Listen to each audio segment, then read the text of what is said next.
Жакында ашыгачылар Бишкектин экс-мэри Албек Ибраевди коргоо боюнча комитет түзүшкөндүгүн, азырынча пикет, митингтерге чыгышпай тургандыгын, бирок эгерде адилетсиздик чечим болсо, чечкиндүү, каттуу чараларга барышаарын билдиришти.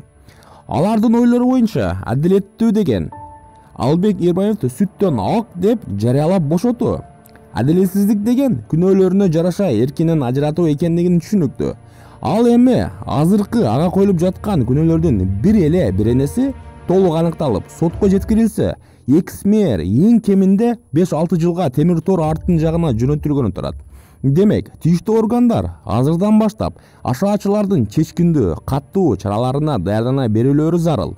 Чечкиндүү, каттуу чараларда айрым ары жок серепчилер айтып жатышкандай, аймактык факторлор роль деле ойнобойт. Ал акчалардын таркалтышына гана жараша болот.